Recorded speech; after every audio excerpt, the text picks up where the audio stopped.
Hola amigos, bienvenidos a Podcast Dojo. Como lo prometimos hace un par de semanas, este episodio va a ser un episodio especial. Esta vez les traigo el audio de una videoconferencia que mantuvimos el 31 de octubre en conjunto con el canal Karate y Ciencia de Javier Meneses Sensei desde Chile, donde tuvimos una videoconferencia con dos grandes senseis latinoamericanos, con Jorge Crosa Sensei desde Montevideo, Uruguay, y Gerardo Valves Sensei desde Canadá, donde primero vimos un video de cada respectivo exponente con kata y bunkai. Trabajamos con el kata Naifanchi o Teki, y de ahí tuvimos una charla posterior refiriéndonos a las diferentes perspectivas desde el Shotokan al Shorin Ryu. Entonces los dejo con la parte del audio de esa conferencia, que fue muy interesante y muy educativa, y bueno, a disfrutar.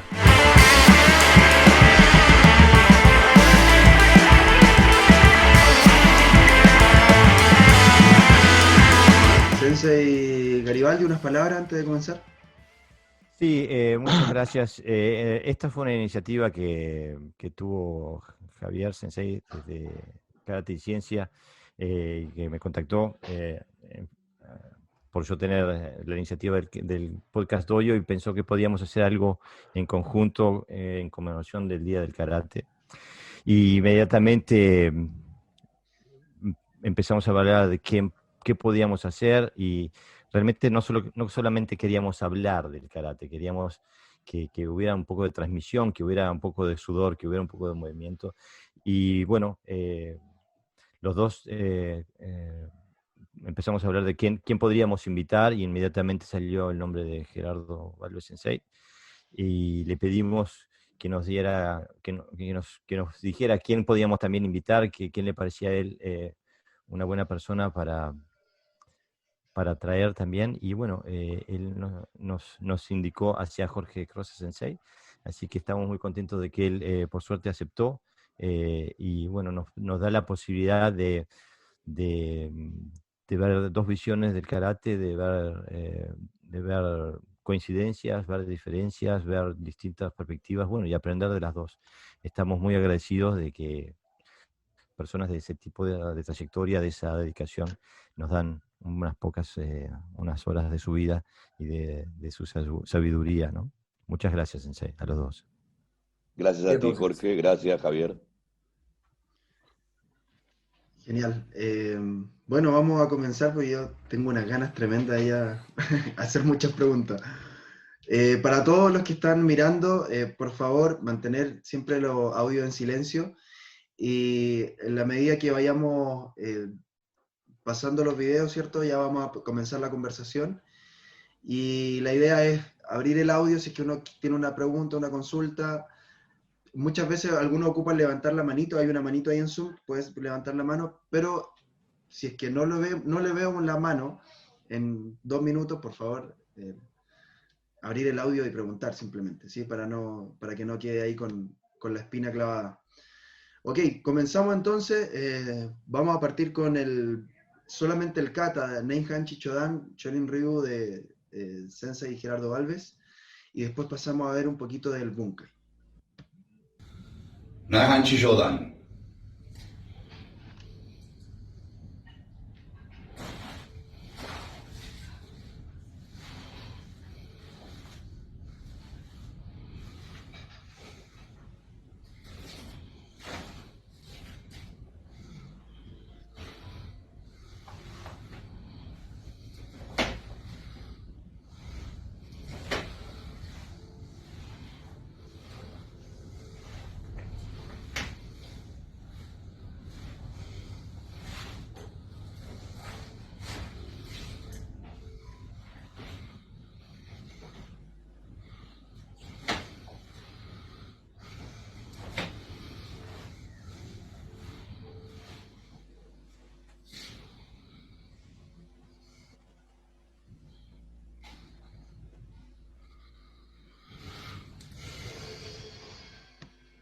Perfecto. ¿Se vio bien? ¿Sí? ¿O muy cortado? 나한치 조단. ¿Lo vemos de nuevo o estamos ok? Ustedes me van diciendo, por favor. ¿Qué tal el público? ¿Qué dice? ¿Sí? Aquí se vio Todo muy bien. bien. Genial. Vamos al Bunkai entonces.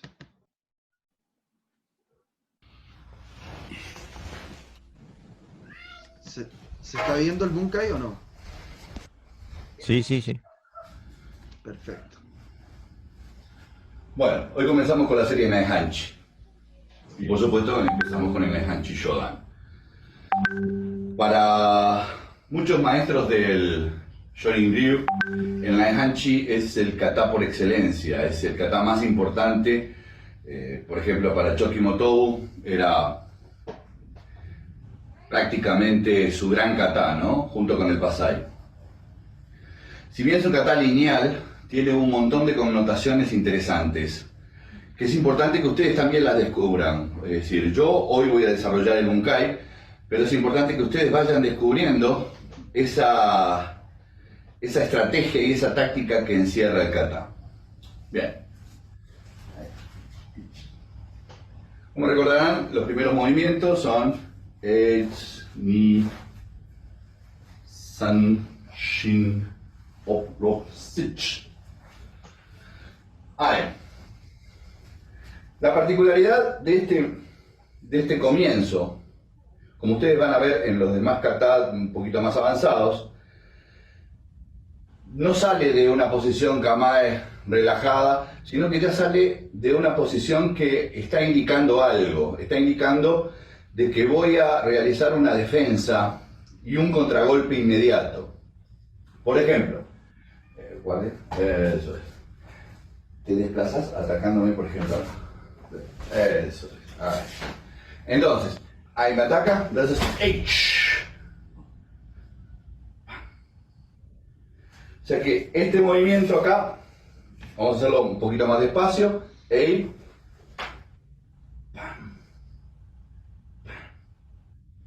¿Ah? Ahora un poquito más rápido, entonces un poquito más rápido. H. Y ahora vamos a continuar en el kata, pasando acá. Entonces, H. Entonces, H, Ni, San. ¿Ah? Entonces, tenemos que viene el ataque H, Ni, y paso por detrás H, Ni. Y acá viene este movimiento. Y acá viene este movimiento. Y acá viene H, Ni, San.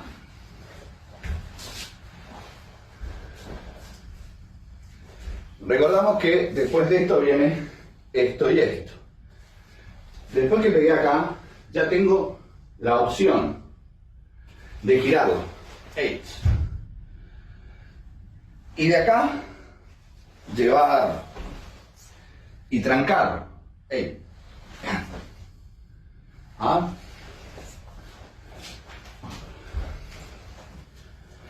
H, Ni.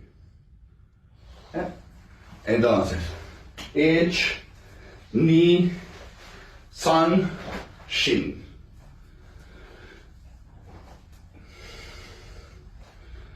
Y acá tenemos H, Ni, San. Guardia. Eso. H, Ni, San. Entonces, H, Ni, San. H, Ni, San.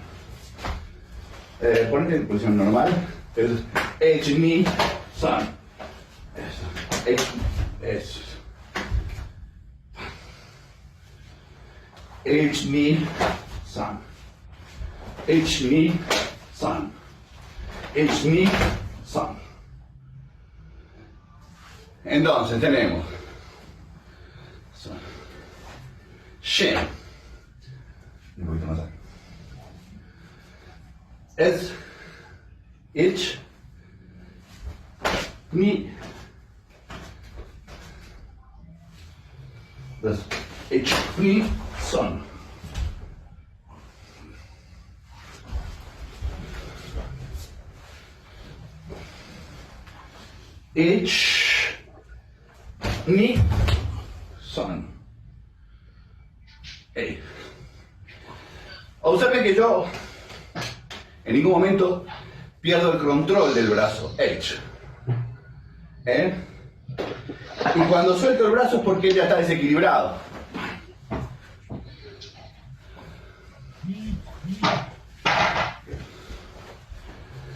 Entonces es H, Sun, Shin, Go.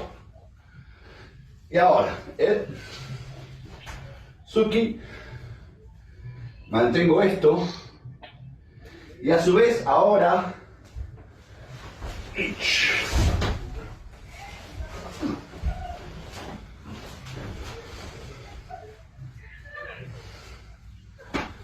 entonces, mantengo esto y voy por detrás. Ey.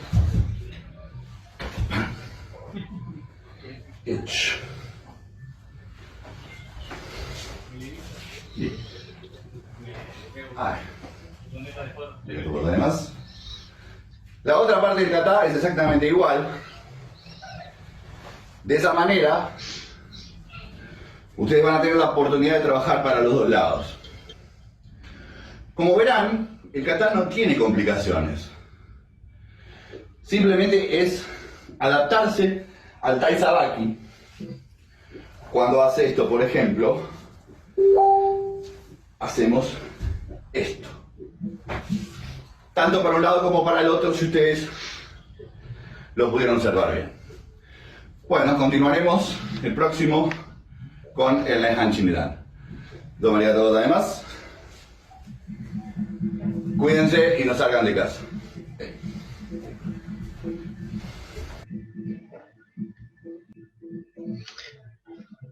¿Se escucha? Sí. Perfecto, perfecto. ¿Se entendió todo? ¿Se vio bien? Sí, súper. Genial. ¿Les parece si Excelente. pasamos? ¿Alguien está escuchando música? Yo le pediría que apague su micrófono.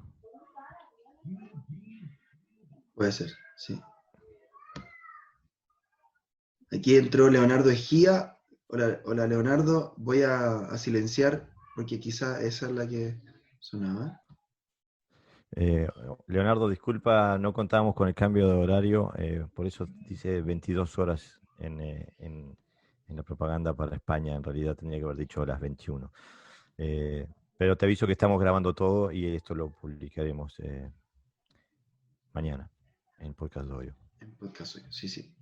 Bueno, ahora vamos con Teki Chodan, de Sensei Jorge Crosa, que debo agradecer primero a Sensei por el esfuerzo técnico, porque maravilloso que me haya editado el video y me ahorró una cantidad enorme de trabajo, así que muchas gracias por eso.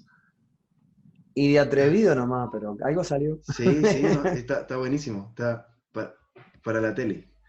Y a ver, vamos a compartir. Muy bien, ¿se ve ahí cómo estamos? Sí, perfecto. Maravilloso. Ok, vamos entonces ahora con el Bunkai de Teki Chodan de Sensei Jorge Crosa.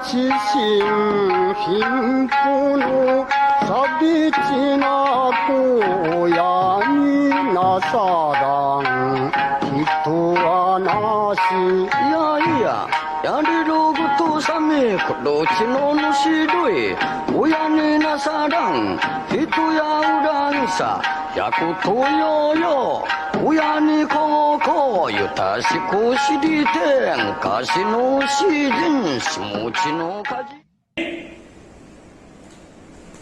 Bien, buenas tardes a todos, buenas noches a todos, gracias por la oportunidad de poder mostrar nuestro trabajo. Mi nombre es Jorge Crosa, soy cuarto dan ITKF de Uruguay y lo que venimos a trabajar ahora es nuestro Tequillo y nuestra concepción de bucay.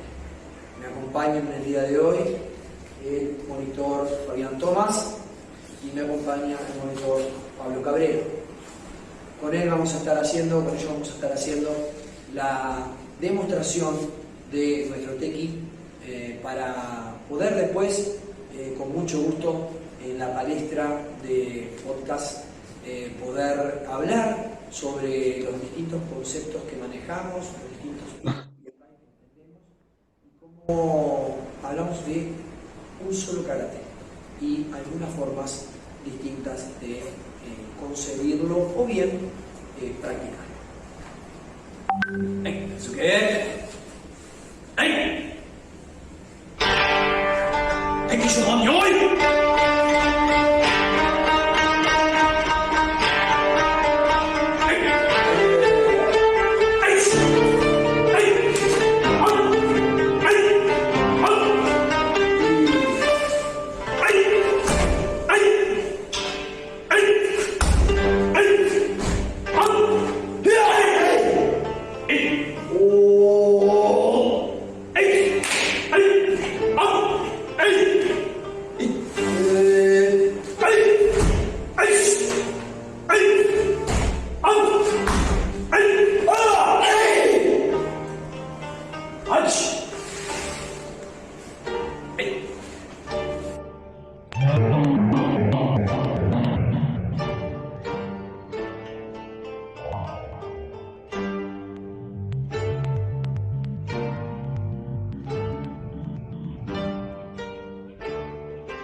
Muy bien.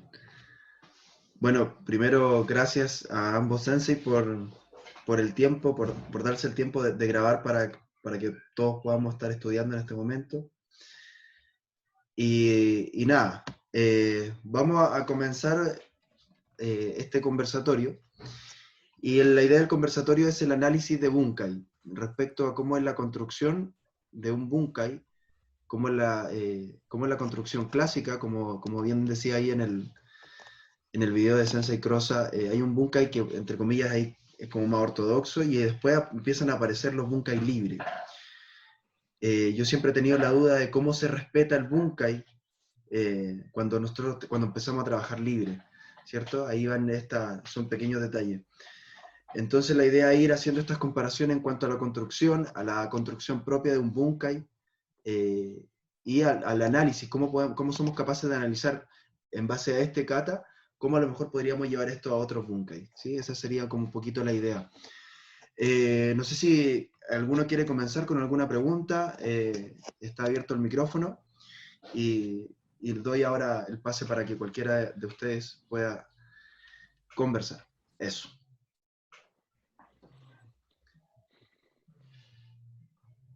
Bueno, puedo empezar yo. Por favor. Quisiera empezar con una pregunta a los dos senseis. Si pudieran un poquito comentar con el movimiento de pies, el trabajo de pies que hacen en el kata, que es distinto lo que se hace, lo que muestra Gerardo Sensei del Kyotokan en relación a lo que hace Crosa Sensei, Shotokan. ¿Qué conceptos trabajan en el movimiento de desplazamientos dentro del Naihanchi? Jorge, empezá si querés. Bien. Acá primero que nada, voy a hacer un poco de historia. Durante muchos años, el estilo Shotokan, o cuando en los años 60 comienza la proliferación del estilo Shotokan a nivel mundial, o la difusión mundial a través de Maestro Nakayama, llega por intermedio de la proliferación de la competencia. Se desatiende un poco, o se licúa un poco, en mi concepto, la enseñanza académica, que queda para un círculo restringido, y se fomenta la competencia activa, los campeonatos del mundo. Para los latinos, colgarnos una medalla era motivo de orgullo, de ostentación y de superación. Pero se empezaron y empieza aquella dicotomía, ¿no?, entre los que son buenos cateros, que le decían en algún momento, y los que eran buenos kumiteros, por el otro lado. Pero se pierde a mi criterio lo que es la enseñanza académica. En mi caso particular, tuve un antes y un después en de lo que es mi práctica de karate. Yo lo hago desde los 9 años, lo practico desde los 9 años. Tuve un parate de 10 para terminar de arquitecto aquí en Uruguay. Cuando retomo, traté de retomar en la misma escuela de la Nihon Karate Kyokai o la Japan Karate. Y vi como que estaban todavía en ese mismo molde, que respeto las formas de enseñanza, pero yo precisaba algo más. Y empiezo a contactarme con estos profesores de otros estilos, que yo hasta el día de hoy me acuerdo, porque estaba el profesor Shiberde, que hoy es el profesor de Shidokan Tokio, y yo le decía, pero ¿cómo hace este muchacho karate de tacos altos? En alusión al Neko Ashidachi, cuando levantaba el talón. Y me parecía algo raro que fuera un estilo tan chiquito, lo veía como demasiado chico para el movimiento que yo estaba acostumbrado a hacer. Y pucha que aprendí por el ensayo y el error. entender lo que era el concepto de Bunkai asociado al kata. Empezaron las dudas existenciales. ¿Qué estoy haciendo con mi karate? Desde Heian Shodan, desde Taikyoku Shodan y así sucesivamente, empecé a buscar, a investigar, a participar en seminarios de estilo Shoryukan, de Shorin Uchidokan. El maestro Valves me partió la cabeza con un montón de cosas. Y entendí que el karate Shotokan que yo había aprendido se había quedado en los años 60. Se había quedado en un bunkai de película, en blanco y negro, con distancias irreales, fenotipos que no eran aplicables a la contextura física, ni a las distancias que estábamos manejando, ni a los ataques reales que podíamos tener. Y en ese entendido es que trabajar muchísimo más lo que era la distancia corta, entender la distancia corta, comprender el Mawai desde el propio kata, buscar las soluciones, las respuestas allí. Y sin duda que el Shotokan que yo estoy practicando no es el que ven en las distintas federaciones mundiales. Y no siento vergüenza por eso, todo lo contrario, no me preocupa, es mi camino. Una vez me preguntó un profesor por qué hacía karate. Tengo todavía un programa de acción social que se cortó este año con la pandemia en el Centro Juvenil Salesiano, donde yo enseño karate a niños y niñas que no tienen económicos para poder practicar en instituciones privadas, comunes y corrientes o de acceso libre. Y yo decía, no, yo practico karate porque tengo que darles esto, porque esto es una herramienta de superación personal para ellos.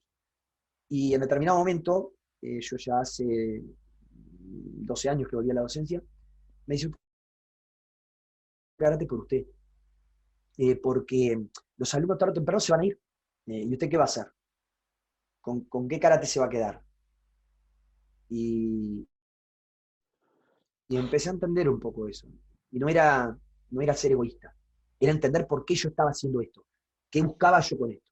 Y sinceramente, desde que empecé a vivir con las raíces, con el karate okinawense, que dicho sea de paso, muchas veces yo practico para mí, cuando tengo oportunidad, yo voy a los seminarios, cuando me meto en alguna clase, Naihanchi yo también lo practico, trato de incorporarlo a mi acervo, porque me aporta muchísimo y porque fundamentalmente me hace entender el concepto de efectividad de Ikenisatsu, como decía el maestro Yahara. ¿Para qué estoy haciendo? Esto no es un deporte, es un arte marcial. Lejos de hacer esta introducción un poco extensa, pero para que entendieran el proceso al cual llego, fundamentalmente lo que en este video lo hice un poco más ortodoxo desde el punto de vista de mantener las distancias y mantener los ángulos que aparecen en el kata. En la vida real no es así. Y tiene que funcionar igual. Y es el ensayo permanente que hacemos. Entonces ahora mi escuela lo que hace es permanentemente el ensayo del kata, el bloque del kata y su correspondiente bunkai. Y el video, y como se lo escuché decir a muchos maestros y he adoptado como propio, bunkai puede haber varios, como tantos maestros. Lo que tiene que hacer es funcionar. De nada me sirve estrambóticos, saltos raros y medio fly y una mano en coche si no es efectivo. De nada me sirve el show si no es efectivo. Y el karate, ante todo, es un arte marcial. Marte, dios de la guerra, es un arte de guerra en tiempo de paz. Dicho esto, bueno, esa es parte de lo que yo estoy tratando de difundir en la escuela, y que obviamente es pasible de errores, pero de a poco creo que nos estamos acercando un poco más a lo que karate refiere. Muy bien, muchas gracias, Sensei. Muy buena introducción que contextualiza, nos deja más comprender su camino y la perspectiva que tiene en este momento. Gerardo, ¿podrías comentar ¿Cómo no? ¿Cómo no? la pregunta? Gracias. Bueno, el tema del karate, de Okinawa, y sobre todo el karate de Okinawa que yo conocí hace 30 años atrás en Okinawa, es contrario a todo el karate que había visto antes y con el que todavía por ahí se ve, ¿no? Que es estructurado. El karate de Okinawa es totalmente desestructurado. Entonces, al partir de esa base, eh, con conocimiento, porque también desestructurado puede ser algo caótico, ¿no? Pero bueno, a partir del conocimiento técnico, uno puede desestructurar la forma y hacerla libre, hacerla...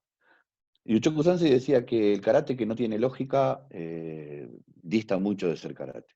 El karate tiene que tener la lógica de lo que es un arte de pelear. Y debe estar enfocado a eso, o sea, la mente del karateca tiene que estar enfocada, como bien dijo Jorge, es un arte de guerra en tiempo de paz, pero la mentalidad tiene que ser de guerra. O sea, no podemos hacer un karate de paz. Y los bunkai están enfocados a eso, a ser prácticos. Sobre todo a entenderlos. O sea, no se trata de estructurar el bunkai, sino desestructurar el kata. Es romperlo. Hay que romperlo. Es exactamente eso. Hay que romper la forma y llevarla al individuo. O sea, si bien existe un bunkai, entre comillas, madre, después existe lo que podemos interpretar de acuerdo a nuestro físico, a nuestra velocidad, a nuestra edad, a nuestro tiempo. Entonces, la forma madre nos orienta, pero no podemos hacerla exactamente igual. En Okinawa ningún kata es literal. Jamás el kata se va a hacer, el bunkai del kata se va a hacer literal, jamás. No existe en la cabeza de ningún maestro antiguo literalizar el kata. Y como dije que hay que romperlo el kata, es exactamente eso, hay que romperlo el kata para poder llevarlo a algo que sea real. Porque hay que meterse en la mente de aquellos que tal vez hayan plasmado su propia experiencia en esta serie de movimientos. Y luego entender que si no lo hacemos literal, vamos a encontrar espacios del kata que no dicen nada y que no llevan a ninguna parte. Cuando lo hacemos literal, a todo le tenemos que dar una explicación. Y no existe explicación para todo, porque hay momentos que son de transición. Es decir, la gran mayoría de los kata representan movimientos iguales hacia un lado y hacia otro. Y esos movimientos, uno tiene sentido y el otro simplemente acompañó para que quedara bien el movimiento. Si nosotros identificamos que todos los movimientos tienen que ser analizados, estamos perdiendo el tiempo cuando tendríamos que dedicarlo a aquellos movimientos que sí necesitan de profundización y de práctica. Y sobre todo hacerlos propios.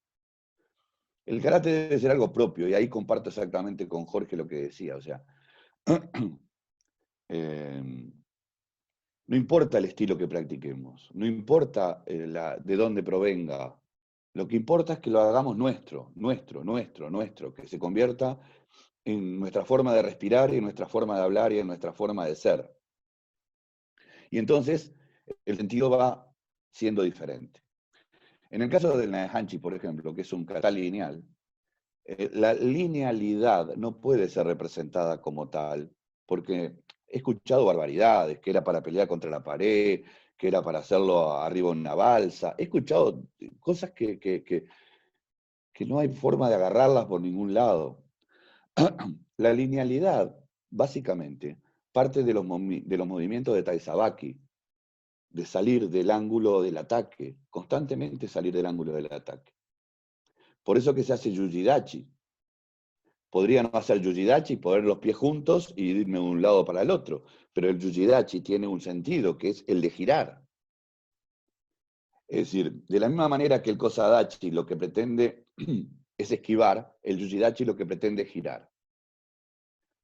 La otra cosa que es importante, los movimientos de salida de los kata no son solamente algo que se me ocurrió que tendría que salir así y tiene que volver a ser así al final.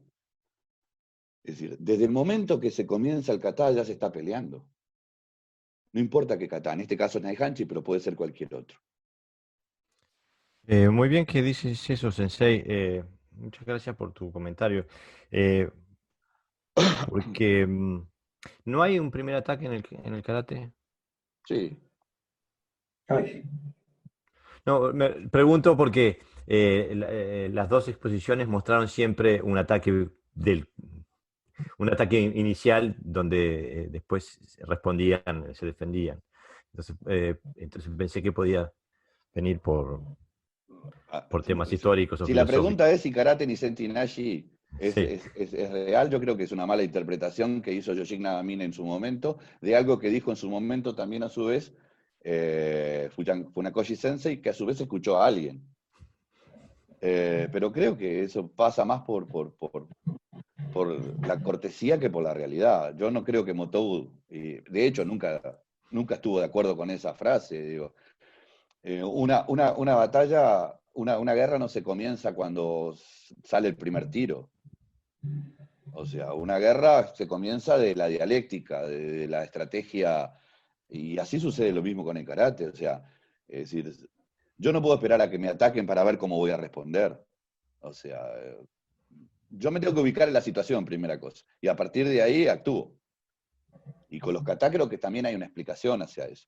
En el caso de que ahora en el Bunkai esperamos un ataque, bueno, yo dije que las manos cruzadas, la misma mano cruzada que yo defendí podía haber frenado el brazo antes que saliera y haber atacado en constante. Pero bueno, no quise hacerlo de esa manera tan grosera o tan agresiva, porque bueno, creo que también acá tiene que haber didáctica y si no, sí. se perdería el concepto. Y la anticipación en el ataque también es un ataque. Por supuesto que sí, es parte de. Eso no hay duda. Muy bien, muchas gracias, Sensei. No, por favor. No te veo, Jorge, ¿dónde estás? Crosa. Estoy acá. Ah, acá, ahora sí te Krishna veo. Olivera, tiene otro nombre ahora. Ahora Krishna Olivera. Ah, bueno. Ahora soy Krishna. No, lo que pasa es que le estoy usando es lo que son las cosas de la vida. Me quedé sin conexión acá en mi casa. No sé por qué. Y la semana pasada hicimos un taller de prevención de lesiones. Creo que Javier también lo vio con un amigo de él, Germán Colina, que él conoce, fisioterapeuta, creo que es igual. Sí, colega. Y nada, y utilicé el Zoom de ella y me quedó registrado en el celular, así que bueno, le estoy choreando el celular. Sensei, bueno, en esto yo quiero hacer una pregunta. En este andar por el karate, claro, uno... Perdón, antes que, perdóname Javier, Sí. otra apreciación. En el karate de Okinawa, el mochimi, el mochimi es casi fundamental. Y si ustedes observaron en el desarrollo del Bunkai, la idea es no perder nunca contacto con el contrario, o sea, tener siempre contacto con el contrario. ¿Ah? Porque yo siento la actitud del contrario a través de sus movimientos. Entonces, es importante, pero para el concepto del karate de Okinawa, y yo creo que para el concepto del karate en general, Sí, claro. si mi contrario me puede observar a mí totalmente, tiene 1000 opciones de atacarme. Pero si no me puede observar, hay que ver quién tiene la ventaja. Era solamente esa apreciación, perdona Javier. No hay problema. No, justamente. es muy interesante. Perdón que voy a hacer un aporte porque es muy bueno el punto que toca Sensei Balmes. Gerardo, Jorge, por favor. Bien. Que Gerardo toca. Desde chico nos enseñaron de la misma manera que Gerardo hablaba de las barbaridades del karate en la balsa y no sé qué cosa, siempre hablaban del positivo y el negativo para el jiquité, y jiquité es el concepto del agarre. Absolutamente. Y en el momento en que el karate es agarrar y golpear, es eso, de reducir la distancia y golpear al contrario. Y en la concepción que hoy he logrado navegar gracias a los profesores que he tenido la fortuna de conocer. El jiquité deja de ser un tema deportivo para ser un arma fundamental de dominio del oponente. De hecho, en el video, una vez que yo tomo contacto con el adversario, no lo suelto hasta que lo someto. Y es una estrategia de combate. Es una estrategia de combate también, por ejemplo, el ganar la espalda. Y tratar de no entrar por el lado donde el otro tiene la mano hábil todavía. Entonces, todo eso son estrategias de combate. Cuando se habla si tenemos en karate en el primer ataque, sí, en el momento perfecto, como dice Gerardo, hay una estrategia. Ya hay una estrategia, hay una forma de entender por dónde tengo que ir. Porque las batallas se ganan con estrategia.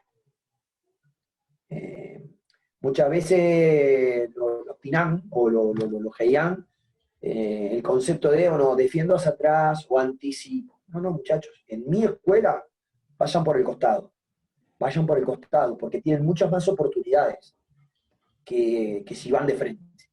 Muchas veces nos enseñaron el karate cuadriculado, era como que nos daban un tablero de dama o de ajedrez, íbamos para adelante, para atrás, para el costado y para la izquierda, éramos un arcade.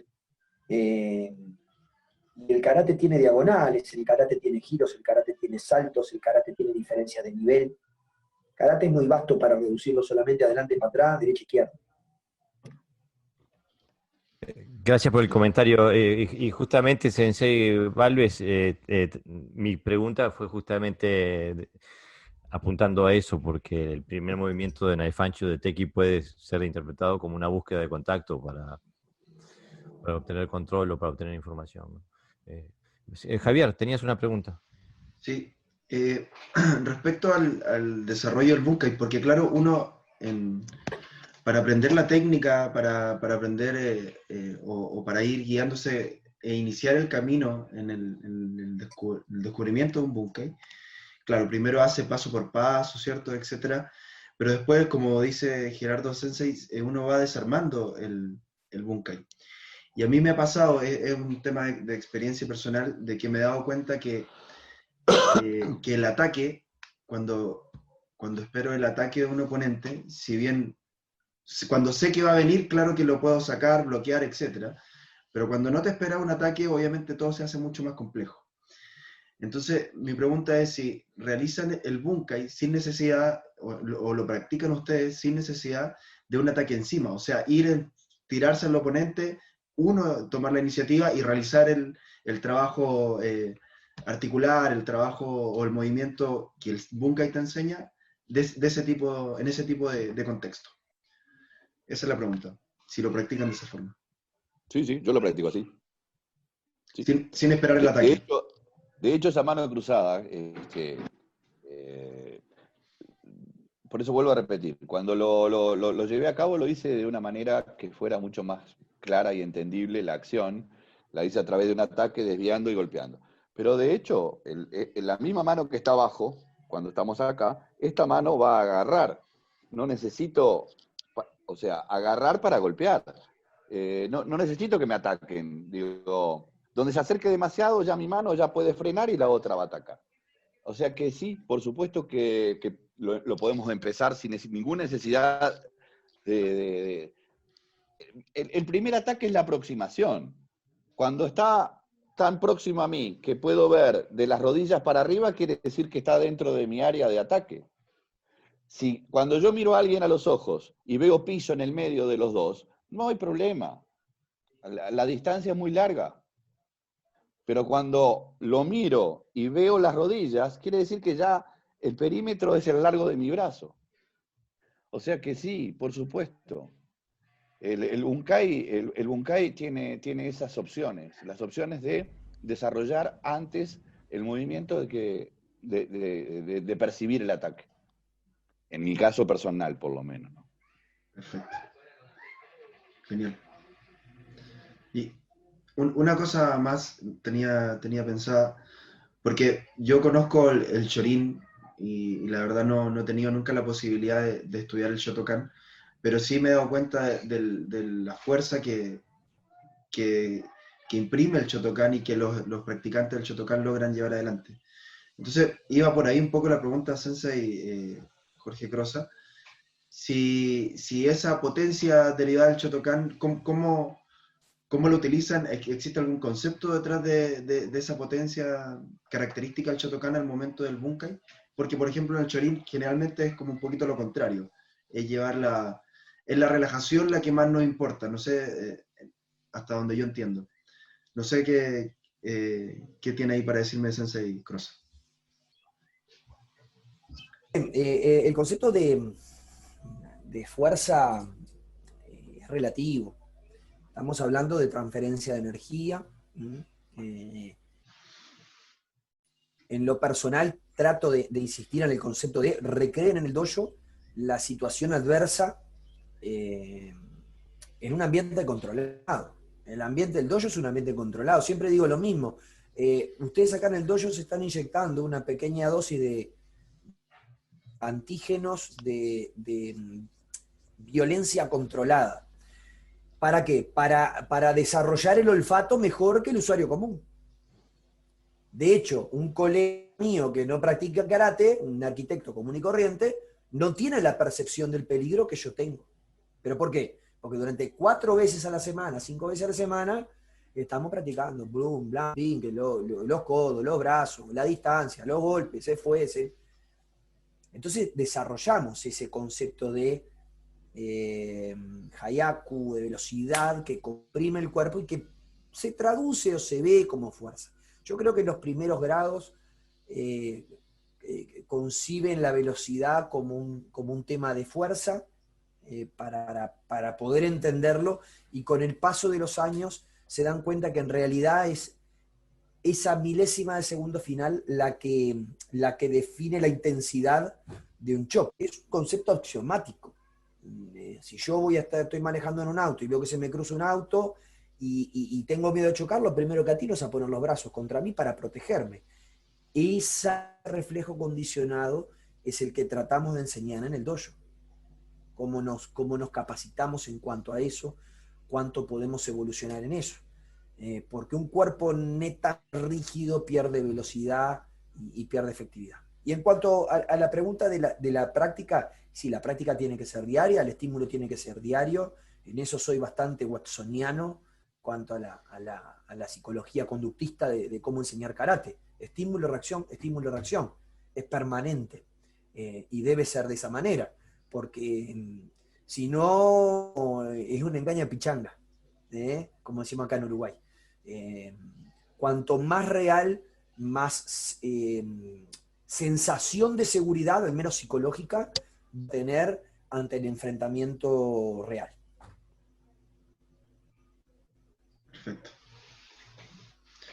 Perfecto. Muy buen comentario, Sensei. No quiero dejar el kata todavía, porque me parece que hay mucho para hablar antes, digo, porque tenemos siempre la tendencia a saltar al bunkai.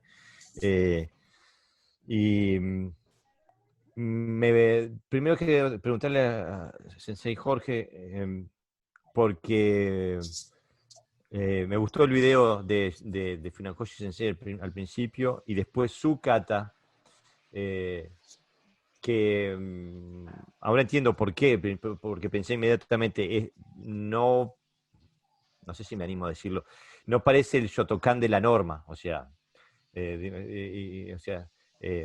lo digo sin despreciar al Shotokan normal ni el suyo, simplemente digo que lo veo más cercano a lo que hacía Funakoshi y lo veo más relajado, ¿no? Por eso digo que no parece el Shotokan de la norma, de la JKA, de los 60, ¿no? Pero ¿por qué ese desarrollo? Porque me imagino que con tu historia del Shotokan tiene que haber habido una decisión consciente de por qué hacer ese kata de esa forma. Sí.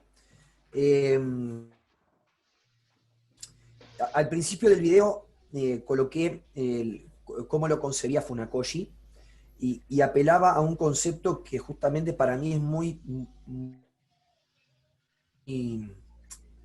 muy, ¿cómo les podría decir?, removedor, muy, muy importante o fundamental, que es tradición versus actualización.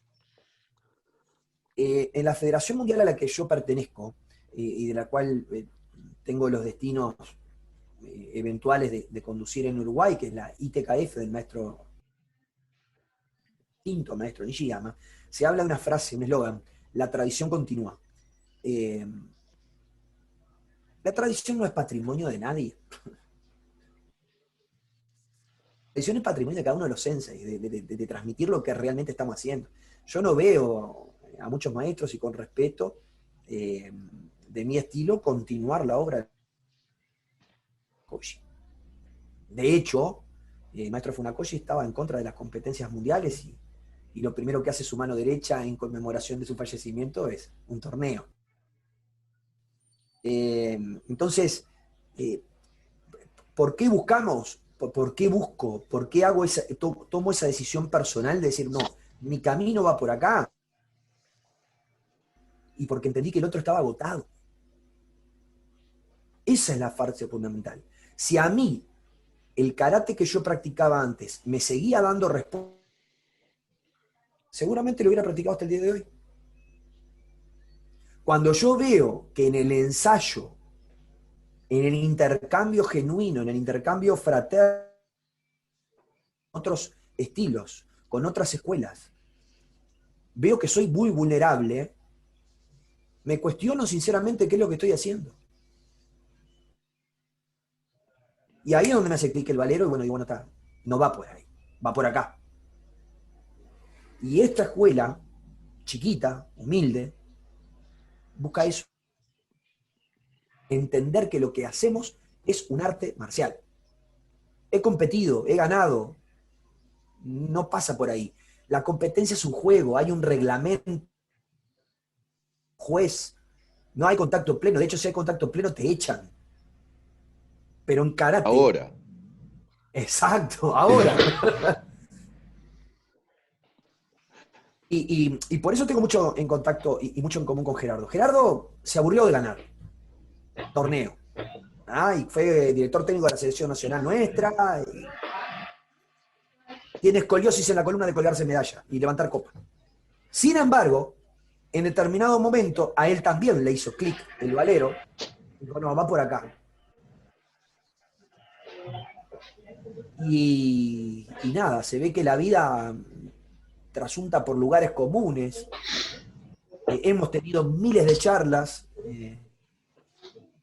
con Gerardo sobre este tema y nada, y yo siendo fiel a mi estilo tengo que buscar la esencia de lo que estoy haciendo. Y muchas de las cosas las tengo en el karate y trato de estudiarlas y recrearlas y entender por qué lo hizo de esa manera un señor que medía menos de 1,60 m, pero que era muy fuerte en su concepción y fundamentalmente efectivo. Entonces, todo tiene que pasar por ahí. En mi visión, capaz que hay otro que me dice, no, usted demasiado contacto, se lastima. Bueno, hay un montón de escuelas, hay un montón de dojos, vamos arriba. El que desee transitar este camino conmigo, obviamente es bienvenido. Muchas gracias. Tengo una pregunta. Debo reconocer que entre las tantas conversaciones siempre traté de convencerlo que se viniera conmigo. Digo, No entendió. Alguien tenía una pregunta. ¿Quién era? Nicolás. Sí, hola. ¿Qué tal? Una pregunta para cualquiera. Hablando de los katas, ¿cómo hacen para buscar la estrategia en el kata? ¿Qué estrategia buscan? ¿O qué camino de estrategia buscan también en el kata? Esa sería la pregunta. No sé si me expresé bien. Qué buena pregunta, qué buena pregunta. Está buena. Mirá, yo siempre le digo a la gente que mire el kata desde arriba. Una vez que lo conozca en los movimientos, lo tiene que mirar de arriba, porque eso tiene un recorrido el kata. A veces hasta por la misma línea pasa muchas veces. Y esa es la estrategia del kata. Después viene la táctica del kata. Cada kata tiene no solamente movimientos, sino técnicas de golpe, técnicas de esquive, técnicas de tuité, de tegumi, y a partir de ahí es que uno empieza a desestructurar y a romper el kata. ¿Ah? Es muy difícil, si no te separás del kata, poder verlo. Pero no tenés que ver a otro que lo haga, tenés que verte a vos haciéndolo. Y a partir de ahí, que vos te estás viendo, por eso digo que hay que despegarse y mirarlo desde arriba y mirar a ver por dónde vas, con errores y aciertos, no importa. Entonces vas a ir descubriendo cuál es, por dónde, no solamente vas a ir vos, sino por dónde quería llevarte a vos el que mostró el kata, el que unió las técnicas y las fue armando para que llegara a nosotros. ¿No? Y hay cosas que no se pueden explicar con palabras. Es decir, en el karate hay cosas que se explican, hay cosas que se miran y hay cosas que se intuyen. Está en el practicante saber diferenciar cuáles son cada una, ¿no? Bien, en lo personal, la primera estrategia que trato de tomar es liquidar la situación lo antes posible. Tan sencillo como eso.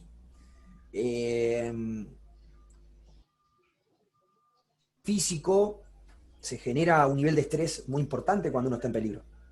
Se generan una serie de adrenalina que necesita, es una reacción química que tiene el cuerpo. Y en determinadas dosis está bueno, y en determinadas nos puede hacer pelota el sistema nervioso. Entonces, mi idea con respecto a esto es, cuanto más rápido termine con la experiencia de estrés, mejor. ¿Qué forma tenemos para hacerlo? Y bueno, depende desde el punto de vista de la distancia. Hay momentos donde la diagonal funciona mejor que la linealidad, por un tema de distancia. Pero hay momentos donde tengo que aplicar la distancia y el escape. ¿Para qué? Porque puede pasar que venga con un arma, puede pasar que venga con un objeto que prolonga el ataque. Y ante eso yo también tengo que poder responder. No botar ni la enseñanza ni la explicación del kata a la mano vacía o al manejo de un bo o al manejo de un nunchaku. Es como decir, bueno, si venís con la mano vacía, vamos a hacer bunkai, vamos a hacer kumite. Ahora, vengo con una tonfa y podés venir mañana. No. Tiene que funcionar de la misma manera. Tengo que buscar la estrategia, adaptar ese que me da el kata, que es la ejecución ortodoxa del kata, es la perfección por excelencia. ¿Cómo yo trato de entender esa perfección para seguir teniendo todos los dientes? Pasa por ahí. Hay un tema también que es importante. Digo, acá hay muchos temas que son importantes dentro de todo esto.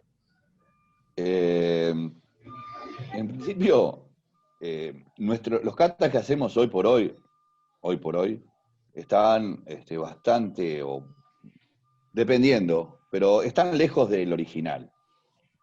Y entonces ahí tenemos un problema que es la transmisión, ¿no? Por eso digo que el kata hay que romperlo. El karate en general, una vez que empezaste a dominarlo, tenés que romperlo y volverlo a armar a tu criterio. A partir de ahí creas tu propia estrategia. Yuchoku Sensei decía que todo practicante debe dominar un kata o dos, pero dominarlo, no solamente conocerlo, dominarlo, romperlo, y de ahí sacar su estrategia de pelea. Y después decía que también hay que tener una técnica propia. Y esa técnica nunca la tendría que saber nadie, porque es con la que vos vas a llegar a definir algo. Si yo lo traslado a la competencia, puedo ver a un Oishi que definía con su Kisamizuki, o sea, él tenía su propia técnica. Y también puedo en el otro lado ver, por ejemplo, un Tanaka que hoy te definía un campeonato con Mawashi, otro día te lo definía con Maegeri, otro día te lo definía con Yakosuki. Entonces, te lo estoy trasladando para que lo visualices mejor, ¿no? O sea, ¿qué es lo que te conviene más? Y bueno, eso va a ser tu propia decisión. Pero un método bueno para empezar a entender los katas es tomar un pedacito de uno, un pedacito de otro y un pedacito de otro, no importa cuál sea, y estructurar un Kihon. Con esos pedacitos estructurás un Kihon. ¿Ah? Romper con el cuadriculado del Kihon único, no. O sea, yo hace muchísimos años, pero muchísimos años, que mis alumnos no saben cómo empieza la clase y no saben cómo termina la clase. ¿Ah? Y me baso trabajando siempre en pedacitos de kata, en pedacitos de kata, en pedacitos de kata. ¿Qué estoy haciendo con eso? Lo que se llama, y hoy el otro día me lo preguntaba Javier, y está bueno, Yoshin, mente de principiante. Siempre hay que tener mente de principiante. ¿Por qué? Porque rompemos con las estructuras. Cuando mi mente está liberada, en mi cuerpo ya sabe el movimiento que tengo que ejecutar. Lo importante es que no lo bloquee mi mente y que me deje actuar con la libertad. ¿Ah? Cuanto más versatilidad le puedo dar a mi cuerpo, obviamente que va a actuar mejor y se va a moldar mejor. Nada, por ahí venía la cosa. Gracias, ¿no? Gracias a los dos. Pregunta, gente. ¿Alguien que tenga ahí alguna cosita? Está buenísimo. Hola, ¿qué tal? Buenas noches a todos. Buenas noches. Bueno, aquí por lo menos es de noche. Nada, iba justo a preguntar a los senseis. Yo hace muchos años que hago karate, pero hace relativamente poco que estoy más abriendo la cabeza al tema del bunkai y a todo esto, ¿no? Y quería consultaros a vosotros que hace mucho tiempo estáis con este tema. ¿Creéis que puede existir lo que sería un exceso de bunkai? O sea, gente que entrena karate y que digamos, entrena, dedica una gran parte de su tiempo al hecho de entrenar bunkai, de tratar de entender los katas o de tratar de desenredar lo que nos dejaron los maestros en esos katas, hasta el punto de que se condiciona técnicamente, biomecánicamente, a respuestas automáticas que quizás no serían las mejores para un combate real? ¿Creéis que puede haber que el exceso de práctica del bunkai o el exceso de enfoque en el bunkai puede causar que nuestro comportamiento natural al momento de pelear y estar conectado peleando cambie y nos automatice de alguna forma?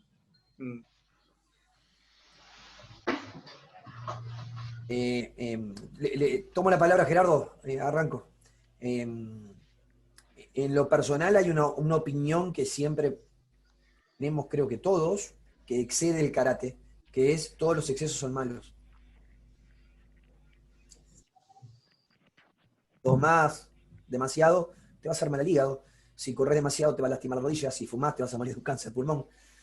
Si tenés una excesiva pasión por encontrar eso, seguramente algo pase, o te falle algo a nivel físico, o te lastimes, o un montón de cosas que van de... Creo que en el justo equilibrio de la tríada Kihon, Kata, Kumite está el equilibrio de la enseñanza. Claro que, como dice Gerardo, y muy bien, el Kihon no tiene que estar descontextualizado del Kata. Vos podés ir ese Kata y transformarlo en tu Kihon, y ese Kihon después transformarlo en tu Kumite, y empezar a adaptarlo y amalgamarlo. De todas maneras, creo que en todos los estilos, y he visto muchos katas de varios estilos, hay diferentes formas de abordaje que son complementarios. Hay katas muy fuertes como Shion, por ejemplo, general, Shotokan, Shorin. Shion es un kata fuerte, y hay katas que son muy armónicos, como el Sochin de ustedes, o como por ejemplo el Goju-Go de nosotros, o el Goju-Go de ustedes también. Y eso alimenta alimenta y completa fundamentalmente la concepción de lo que vos tenés por karate. A ver, yo creo que lo que puede haber es un exceso de kata, pero no un exceso de bunkai. Antiguamente nadie hacía más de 2, 3, 4, 5 kata. Porque no te da la vida, no te da la vida para entenderlo, para practicarlo, para dominarlo. Pero bueno, vamos a sacar un poco de eso. ¿Sabés dónde se terminan los excesos? Cuando entendés todos los aspectos que tiene karate. O sea, el karate tiene muchísimos aspectos, y si vos los practicás todos, nunca vas a cometer exceso ninguno porque no te da el tiempo tampoco. Si haces makiwara, kakie, si haces irikumi, si haces kata, si haces bunkai, si haces quijón, si haces yubiundo, si haces a ver, nunca vas a cometer un exceso porque la semana tendría que tener 25 días. Ahora, si no haces todas esas cosas y solamente... Entonces, bueno, el problema es que ahí no estás haciendo karate, ahí estás haciendo algo. O sea, karate es un compendio de un montón de cosas, un compendio. Tiene muchas aristas. Lo que tenés que lograr identificar a cuál apuntás más en función de las demás. No olvidarte de las demás para hacer una, sino... O sea, a mí me gusta mucho el makiwara, ¿no? Yo trabajo todos los días makiwara, por ejemplo. Pero luego trato de trabajar esa misma makiwara, que lo hago de muchos ángulos, de muchas opciones, dentro de lo que es las técnicas del quijón que yo en ese momento voy a implementar. A mí me gusta el irikumi, por ejemplo. El concepto de kumite en Okinawa no...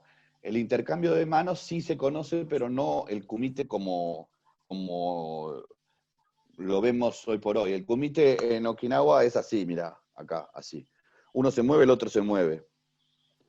Entonces, ese irikumi hay que trabajarlo muy bien porque perdés los dientes, la nariz y los ojos con mucha facilidad. No hay mucha visión del oponente.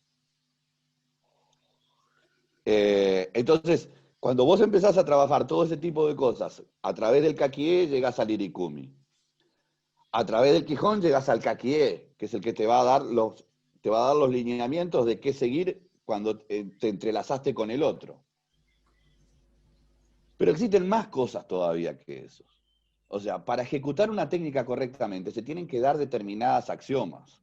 Tiene que haber gamaku, chinkuchi, tiene que haber muchimi, que no es mochimi, tiene que haber atifa, tiene que haber un chun, tiene que haber un montón de cosas que no son solamente palabritas, que no están dentro de la dialéctica popular del karate, pero que hacen parte fundamental del karate. Si no hay una muy buena contracción de tu pelvis, y no hay una acción de contracción y relajación rápida, y no hay un enfoque, y no hay una actitud, y no hay una promulgación de la técnica, solamente estás ejecutando un movimiento. El karate en su forma original, pienso yo, y trato de meterme en esa mentalidad histórica, tenía un objetivo. Si lo entrenamos fuera de ese objetivo, perdemos el contexto. Entonces, todo lo que tú trabajes en función de un objetivo nunca va a estar de más. Porque vas a tener que trabajar muchas cosas, no solamente una, para que el objetivo se cumpla. Y vuelvo a repetir, lo que creo que hay un exceso de kata. Creo que, por ejemplo, 20 kata es un disparate. El Kyodokan, por ejemplo, tiene 22 kata. Vamos a pensar que 7 no son, los 5 Pinani y los 2 Fukyugata no sean los más importantes. Pensemos en los 15 que restan. De los 15 que restan tenés formación de Naha-te, de Tomari-te y de Shuri-te. Sui-di, Tomai-di o Nafa-di. De esos, algunos se va a acoplar a vos. Algunos. No, es imposible que todos. Porque parten de concepciones diferentes. No sé si me explico. Sí, sí. Entonces, que tú practiques bunkai, eso es buenísimo, porque eso es lo que justamente, eso es un abremente. Eso te va a dar la perspectiva de una realidad a la cual te podés llegar a enfrentar. No. El problema es que No, si Sensei, nos distraemos había demasiado maestros practicando que mucho solamente... kata. ¿Cómo, perdón? No, de hecho, Sensei, que lo que decía era que había maestros en la antigüedad que solamente manejaban 1 o 2 katas y se Sí, los por invitaba a enseñar al resto. Eran esos katas, pero para incorporarlos. El tema de la mundialización y la federalización ha hecho de que los incorporen como curriculares, cuando en realidad había maestros que eran especialistas en una sola. Naihanchi era un solo kata. Sí, bueno, absolutamente. Hay muchas versiones de que Naihanchi es solamente uno fraccionado por Itosu. Pero bueno, eso tampoco está totalmente comprobado. Pero el hecho concreto que sí está comprobado es que muy probablemente Funakoshi haya llegado al Japón continental con 3, a lo máximo 5 kata. El que rompió, el que abrió la caja de Pandora, fue Mauni Kenwa, con sus 51 kata. Y 8 que creó él. Todavía, o sea, 59 kata. Shotokan llegó a tener en su panoplia de kata 62. Yo me quedé en los 26. Sí, no, los 26 son justamente los que mantienen, pero llegó a tener 62, porque Funakoshi cometió un error, no sé, o él o quien vino detrás de él, de clasificar los kata, los de Yuri, los clasificó y los fue metiendo. Y ahí llegó a una cantidad enorme de kata, que eso se fueron la base para que la FASCO tomara los kata que se iban a utilizar en los campeonatos. Sensei, Sí. disculpe, Javiera creo que le tenía una pregunta. ¿Quién, perdón? Javiera. Sí. Sí. Yo tenía una pregunta respecto al Shotokan, a la ejecución del Uchi-uke. Pensando en el contexto pelea cuerpo a cuerpo, para mí el Uchi-uke es una evasión, un juego ahí con la articulación. En el Shotokan, el hecho de llevarlo hacia atrás, hacia adelante, es por generar, no sé, una especie de látigo o una tracción, porque pienso, si estoy enfrente con alguien y saco el brazo hacia atrás, estoy generando una distancia y estoy abriendo. Entonces, yo que vengo del Chorin-Ryuyo, los coditos siempre están cerca para proteger. Entiendo, entonces, pero no es la concepción de... Mi pregunta va en cómo lo practican ustedes cuando practican el Uchi-uke. ¿Lo practican de aquí cortito o siempre lo están sacando un poquito hacia afuera y trayéndolo? Esa es mi pregunta. Ninguna técnica debe salir del perímetro de nuestro cuerpo. Ninguna. ¿Ah? Todas tienen que tener un punto de apoyo. Yo llegué a entrenar Shotokan donde tu Sotouke, mi Uchi-uke, nacía debajo de la axila y lo hacían perfectito, ahí prácticamente era una publicidad de desodorante. Y no. Es lo que tú decís. En la mitad de cambio te partieron al medio. Entonces, cuanto más rápido llegues al objetivo, esa línea recta, transitala lo más rápido posible. En mi escuela buscamos eso. Y no estamos inventando nada, estamos haciendo la técnica correctamente. Sí sé que hay mucho por pedagogía, y más que nada en las edades tempranas, que no tienen todavía concepción de lo que es tono muscular, lo que musculares, les enseñan los movimientos bien amplios para que empiecen a entender la dinámica del movimiento. Eso es cuando iniciás. Lo ideal es que cuando vos terminás, contracción ya deja de ser un movimiento, es una contracción. Esa contracción es la que te diferencia de una defensa. Inclusive está explicado en el libro del maestro Nishiyama como 3 respiraciones: Ei, Ya y To. Cuando dice Ei es el Todomewasa, cuando dice Yep es esa contracción de la defensa para después largar. Hablo de lo que vendría a ser la sigla o la imagen auditiva, el concepto auditivo de lo que vendría a ser ese kiai o esa respiración. Y el to lo como cuando hacemos, por ejemplo, Nishushiho, o cuando tenemos un Tsukami, ¿no? Y lo queremos traer directo hacia nuestro centro, entonces exhalamos para poder generar esa reacción en el otro, poder golpear. Pero en resumidas cuentas, lo que tú me decís, y a mi criterio es un tema formativo que quedó en eso y que no volvió unos capítulos atrás, porque no estamos inventando nada, ya lo enseñaban de una manera, porque lo ensayaron de una manera y lo probaron de una manera. Y en ese tiempo era mucho más duro que ahora.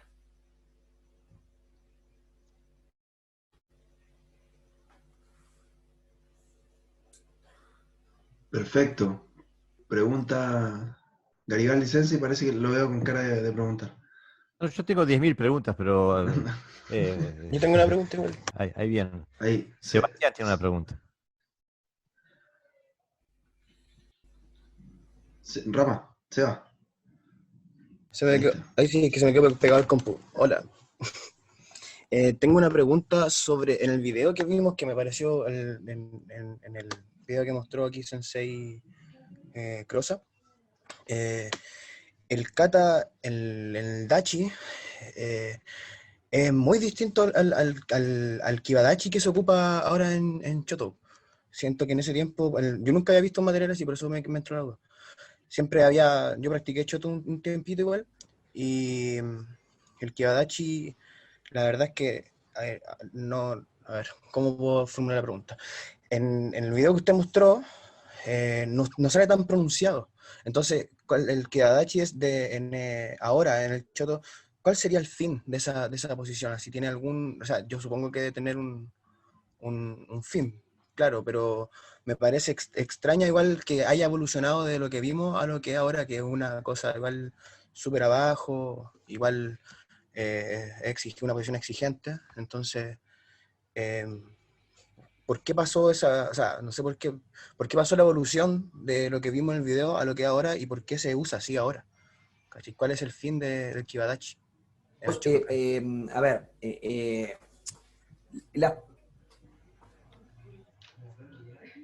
de mucho tiempo se enseñó en el estilo Shotokan que las posiciones tenían una proporción, que era, por ejemplo, el Sengutsudachi 60-40, el Dachi 70-30 y el Kibadachi 50-50, Sanchindachi 50-50 y así. De hecho, el maestro Kanazawa lo definía gráficamente muy bien, y decía, el Dachi tiene que ser lo suficientemente bueno como para atacar sin ser interceptado, y retroceder sin que lo golpeen. Entonces, manejamos siempre la base del 50%, 50%. Capaz que, porque se me cortó un poco, pero la idea es por qué las instancias o por qué las posiciones tan largas en el Shotokan, y por qué capaz que en lo que tuviste no estaban, o estaban en un camino intermedio. Esa es la pregunta. Sí. Eso entendí yo. Sí, yo también. Sí, disculpen por enredarme, pero la verdad es que me costó formularla, pero claramente, porque antes era así y ahora es más exagerada, entre comillas. Creo Pero eso, claro, creo que no, incluso pero eso, la posición que mantenía en el video que usted mostró es muy parecida al Hanchi y Hachi que hacemos nosotros. Entonces, ¿es muy parecida a qué, perdón? Pasó eso? Al Naihanchi Dachi. ¿Y por qué? Sí. A ver, creo que la pregunta es, sí, Jorge Crosa en el video se veía con un dachi un poquito, no, un kibadachi menos pronunciado, más parecido. No, en el ejemplo que mostró antes, las imanes de maestro viejo haciendo Teki Chodan, su posición es muy parecida al Hanchi, y ahora en Choto ocupa el kibadachi, y el kibadachi de Choto es una posición exigente. Entonces, ¿por qué pasó eso, si es que se puede saber? Bueno, eso sí lo debemos al hijo. Que hay una necesidad, como existe la necesidad de hacerlo así por alguna forma práctica de la pelea. Ahí hay un tema de transferencia y de impronta personal. Ahí Yoshitaka, que fue el hijo de Funakoshi, tenía las posiciones súper largas, pero era como para marcar forma distinta al menos en lo personal, lo que he estudiado, una impronta de entender el karate. Él tenía que marcar la diferencia con la isla. ¿Cómo la diferencia con la isla? Bueno, de esa manera. Acá tenemos posiciones largas, bajas, fuertes, generamos, y es distinto, sería distinto. Después Funakoshi, como tuvo que introducir en la educación del Japón, por su amistad con Jigoro Kano, mantuvo el aspecto educativo del karate, o sea, trató de hacer una especie de gimnasia, pero hay muchas cosas dentro de los kata que no los enseñó. ¿Cómo iba a enseñar a los niños de la escuela a pegar en lugares donde podían matar o inhabilitar? Eso llevó a una concepción más gimnástica u ornamental que marcial o efectiva. Y creo que por eso, bueno, después, eso fue en la primera instancia. Y después en la segunda instancia, cuando se crea la Nihon Karate Kyokai o la Karate Association, hay una suerte de estética de karate por la difusión de lo que era la concepción deportiva. Y posiciones mucho más largas, transiciones, cara de malo, concentración excesiva, llevaba a que eso se viera lindo. Y muchas veces lo lindo. Y ahí es donde entra toda esa dicotomía que tú ves. Posiciones largas versus posiciones chicas. Bueno, ¿cuál es el punto? El punto es que las posiciones dependen de cada cuerpo. Estudiadas ergonómicamente para ser efectivas en un cuerpo. No es el mismo dachi de una persona de 1,95 m que el de una persona de 1,20 m. ¿Por qué? Y bueno, porque el condicionamiento de un zóculo, movimientos del pie, la orientación depende de cada cuerpo. Y sí es cierto, hay algunos que lo hacen largo, hay unas escuelas que exacerban el manejo de las posiciones bajas. Y bueno, ahí se la tiro un poco a Javier. Habría que analizar la cantidad de operaciones de cadera, habría que analizar la cantidad de lesiones de rodilla que hay en determinados profesores de determinadas federaciones para darse cuenta si estamos en lo cierto o si el concepto de karate y salud van de la mano. Yo me animo a decir que acá también hay varios enfoques. Si bien concuerdo muchísimo con Jorge, el principio de las posiciones largas es un principio, como dijo él, había que marcar diferencia con la isla pequeñita, aquella perdida en el medio del mar de la China. Pero aparte otra cosa, Yoshitaka Funakoshi tenía una enfermedad terminal que era tuberculosis. Y esa enfermedad que no tenía cura en aquellos años 20 del siglo pasado, o 30 del siglo pasado, lo llevó a hacer locuras, porque él quería comprimir los años que le quedaban, el tiempo que le quedaba, llevando su cuerpo al extremo. Ahora bien, los seres humanos lamentablemente copiamos las cosas y a veces copiamos las cosas para mal. Yo me acuerdo que la gente, y ahora van a entender lo que quiero decir, el maestro Masutatsu Oyama, creador del Kyokushin Kaikan, era un tipo grueso. Por lo tanto caminaba con los brazos separados porque era grueso. Pues había alumnos que pesaban 25 kilos y caminaban con los brazos separados porque querían parecerse a Masutatsu Oyama. Eso también pasó con las posiciones en el caso del Shotokan. Querían hacer lo mismo que Yoshitaka. Y como Yoshitaka era el ejemplo en ese momento, porque no nos confundamos, Nakayama practicó 4 o 5 años nada más con Funakoshi, digo, esa es la verdad de la milanesa. O sea, ahí el que fue el ejemplo, o sea, Funakoshi fue el ejemplo para Otsuka, fue el ejemplo para 4 o 5. Para 4 o 5 fue el ejemplo. Pero el gran ejemplo fue Yoshitaka.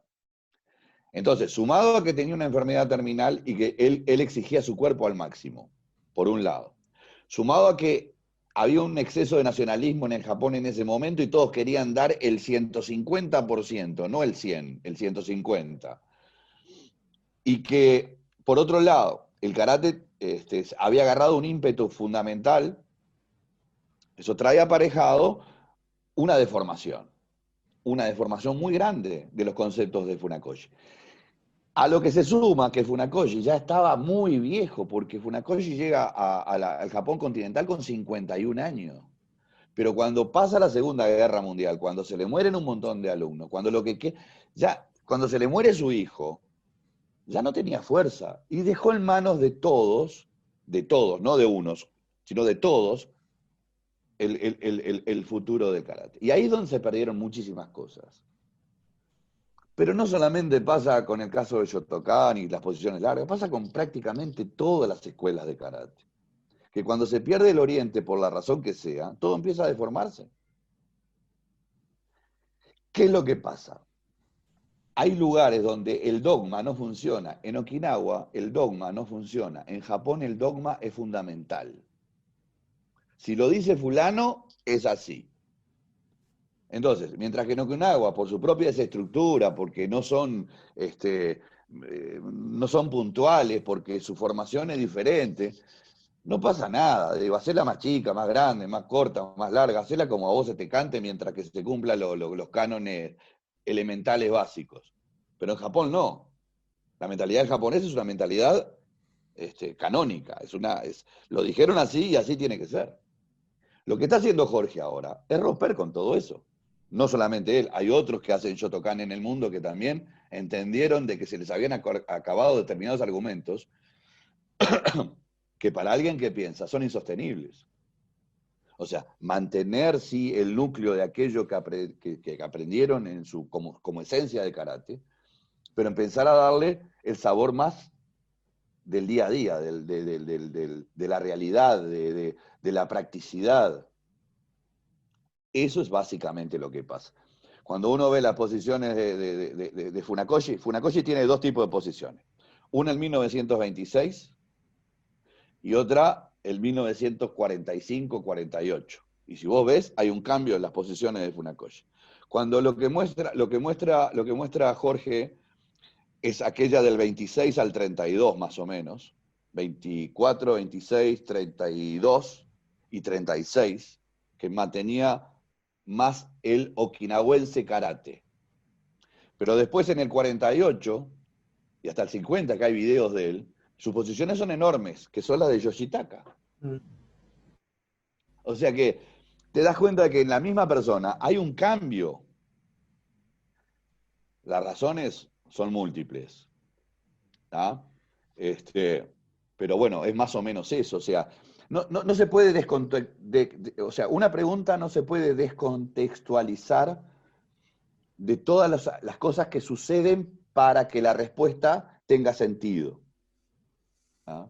No, tiene sentido, Sensei, el hablar del contexto histórico, también del desarrollo humano y de la vida de Sensei. La técnica madura también o cambia con la edad y el cuerpo también, etc. Por supuesto. Hay un Sensei... No, pero en el caso de Funakoshi, él hacía cortas las posiciones cuando era más joven y cuando era más largo las hacía... Cuando no tenía el pelo blanco, las hacía como en Okinawa. Cuando tenía el pelo blanco, las hacía como las enseñó Yoshitaka. Contracorriente. Contracorriente fue. José Navarro Sensei tiene una pregunta. No te escuchamos, José.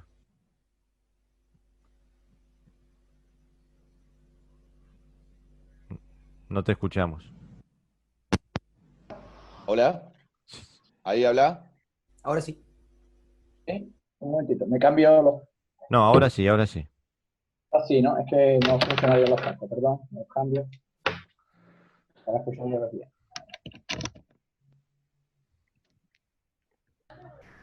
Bueno, por mientras se cambia José, debo decir que Ya. impecable esa rodilla, Sensei Crosa. Viene lindo, viene lindo. Ya está funcionando la rodilla, parece. Ya está funcionando lindo, sí. Gracias al amigo Germán, su colega, que la verdad, muy recomendable. Un fenómeno, aparte un tipo en ley. Qué bueno. Disculpen, gracias por la respuesta, Sensei. Muy contento con ambos la dos, muchas gracias. Obviamente en haber confiado. Nada, se va. Ahora sí, Sensei, disculpe. ¿Me veis? ¿Sí? Sí. Vale. Sí, es que tenía los cascos un poco ahí. Bueno, tengo varias preguntas porque no he podido ver vídeo. Soy José de Sevilla y no he podido ver vídeo porque me he conectado un poquito más tarde. No sé si es que me confundí en el horario y entonces, bueno, pero más o menos he hilado lo que estáis hablando. Y una era sobre el Bunkai. Y si hay diferentes niveles de Bunkai dentro de vuestro sistema o vuestra escuela, y el Bunkai concretamente, si el Bunkai os sirve para cambiar la kata, la estructura de la kata, es decir, las propias técnicas, o se queda igual. Es decir, yo hago esta técnica como se hace en el kata, independientemente del Bunkai que haga. Esa es la primera pregunta. Y sobre las posiciones, que es lo último que se ha estado hablando, a mí siempre me han dicho mi maestro que, con lo que yo comulgo además esa idea, que la posición en realidad son funciones, no son posturas. Y que las funciones principales de la posición es, por un lado, máxima movilidad y por otro lado es máxima estabilidad. Si no se cumplen esos dos principios, acaban siendo posturas. Es decir, un Kibadashi no tiene un sentido relativo. Entonces, ¿cuál es la función concreta del Kibadashi? ¿Por qué se hace más corto, más largo, con los pies un poquito más para allá o rodillas para allá? Por ejemplo, un Kibadashi demasiado cuadrado, un Kibadashi demasiado redondo. Entonces, por un lado, la función de las posiciones, más que la estética o la forma o los centímetros que pueda medir una posición entre un pie y otro. Esa es mi pregunta. Solamente para redondear un poquito lo que está diciendo José, encantado. Todo tiene Bunkai en karate. Las posiciones también tienen Bunkai. Digo, la aplicación funcional de las posiciones es, primero, que sepas dónde estás parado y cómo moverte. La posición no debe de ser estática. Se enseña estática porque se enseña una forma de cómo el cuerpo tiene que ubicarse y cómo tendría que... Es una educación corporal. Pero luego, las posiciones son absolutamente volubles y variables de acuerdo a la necesidad. En el caso, por ejemplo, nosotros no hacemos Kibadachi, hacemos... La posición más larga es el Shikodachi y no es muy larga. Y tiene la función de que cuando tirás a alguien pase por encima de tu pierna, ¿no? Para atrás, ¡pac! Si vos lo ves en la aplicación en nuestros katas, generalmente es porque vas a tirar a alguien que va a pasar por encima de tu pierna. Si fuera muy grande, te quebraría la rodilla. Después todo el resto de las posiciones, y un Seikutsudachi es un paso largo, ¡pum! O sea, te adelantaste y es un Seikutsudachi. Las posiciones flotantes, como podría ser el Nekoashi, el Ukiashi-dachi, son flotantes. Es cuando vos levantaste el pie para moverte para otro lado. Nadie se va a quedar en Nekoashi-dachi porque estarías en una balsa totalmente sin equilibrio. O sea que las posiciones tienen Bunkai. En cuanto a que si hay distintos tipos de Bunkai, bueno, no, a ver. Sí, lo que no debe ser es literal al kata. Eso de plano. El Bunkai nunca puede ser literal al Bunkai. El Bunkai es un compendio de muchos ataques, de muchos lugares, de muchas formas, de mucha gente. No se puede hacer ni en redondo, ni en ángulo, ni en recto. Hay que hacerlo como venga. ¿Cuál era la otra? La otra pregunta era que si la ejecución del Bunkai, en la práctica del Bunkai, cambiaba la estructura del kata. Podía cambiar la estructura. O sea, a ver, vuelvo a repetir. El kata tenés que mirarlo de arriba. Cuando lo mirás de arriba ves que tiene una estrategia. La táctica es lo que está adentro. La táctica está incluida en un montón de cosas. El tuité son las formas de doblar y de quebrar y de... Está lleno de tuité. Y también está lleno de tegumi, que son la forma de tirar a otro. Eso te lo enseña el kata. Eso no... Lo que tú tenés que saber es cómo manejarlo. Pero no... En el kata tenés que aplicarlo. No literal. No exactamente como te decían, te ponían uno adelante, uno atrás y uno a cada costado y vos hacías el kata de acuerdo a lo... Eso es irreal, no tiene sentido. No importa si lo haces en una diagonal, en un frente, Lo importante es que aprendas a leer el libro. El kata es un libro. Las técnicas son las frases. Cuando vos tenés las frases, empezás a entender el libro. Y cada kata es un libro diferente. Esa es mi opinión, por lo menos, ¿no? Coincido, no da para... El hecho de que en los bunkai haya una cierta digresión con lo canónico, con lo escrito, no quiere decir que debamos agregarles más técnicas a los katas. Sí, hay una línea de acción, una línea de trabajo. Nos marca eso, una línea de acción, como bien dice Gerardo, un libro. Una línea de acción para poder trabajar. Y después está en las distintas realidades. No es lo mismo aplicarlo a una persona que mide 1,90 m que mide 1,20 m.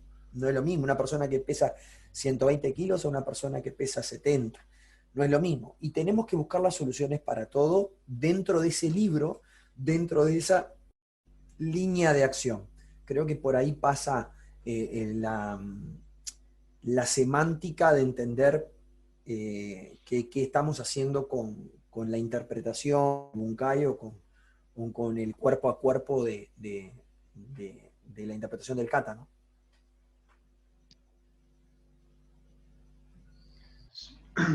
Si es posible, me gusta. Yo sé que no tengo nada que decir acá, pero me gustaría agregar una pequeña cosita que a mí me ha dado mucha vuelta y que tiene que ver con lo que yo estudié. Porque yo siento, en la medida que fui practicando, me di cuenta de que el kata funcionaba como un generador de patrones de movimiento. Y que esos patrones, obviamente, al momento de ser aprendido, uno aprende una estructura, una sinergia muscular. Y esa sinergia muscular, cuando está aprendida, y es necesario aplicarla, se adapta sola al contexto. Entonces, por eso, a mi entender, nunca, no es exactamente el mismo movimiento. Lo que sí se provoca es un patrón muy similar. Y creo que va por ahí la enseñanza del kata. Creo que te enseña patrones musculares, patrones de movimiento, que después son aplicables a los distintos contextos, pero en distintas formas. Cada contexto es absolutamente distinto. Eso quería agregar respecto. Es una explicación muy científica, pero muy valedera. Por supuesto. Acá pasa una cosa que no sé si nos estamos dando cuenta o no. Hasta hace unos 5 o 6 años nadie hablaba de bunkai. Nadie hablaba de bunkai. Ahora vino la eclosión del bunkai. Y ustedes no se dan cuenta que eso es porque se terminaron los patrones de trabajo y hay que entrar a entender los patrones que nos dejaron. Antes nos conformábamos con las maigeri, los uki, los ageuke, los otouke, hacer los kata, hacer la gimnasia, está todo bien, está todo fenómeno. Pero eso se terminó, se agotó solamente eso. Hoy hay una búsqueda, y el karate es eso, búsqueda. Y mi búsqueda no es la misma que la de Jorge, ni la misma que la de José, ni la misma que la de Jorge, ni la misma que la de todos los que estamos acá. Bueno, bien, acá justamente ese comentario me hizo, no sé si alguien conoce este libro, por lo menos aquí en Europa fue el que empezó la revolución del bunkai. ¿De Ian? Sí, Ian Abernethy. Sí. Yo tuve el honor de tenerlo aquí en mi dojo en el 2005, y pienso que él fue el que abrió Pienso que había mucha gente que sentía que faltaban recursos, y bueno, fue el primer sensei que abrió una puerta de estudio más allá de los Ippon Kumite, Sanbon Kumite, Gohon Kumite, etcétera, etcétera, que veníamos aprendiendo a nivel de dojo. Pero es verdad, el bunkai, a mí lo que me preocupa un poco del bunkai, por eso me gustó mucho la pregunta de Leo, fue que a veces la gente se preocupa tanto de qué hacer que se olvida de aprender de cómo hacerlo, ¿no? Creo que, como decía Javier, el kata es el que nos enseña los patrones musculares para aprender a cómo hacerlo, ¿no? O sea, y es el balance entre los dos. Sensei, los dos trabajaron el mismo kata, pero se veían con perspectivas muy diferentes de los patrones de movimiento también.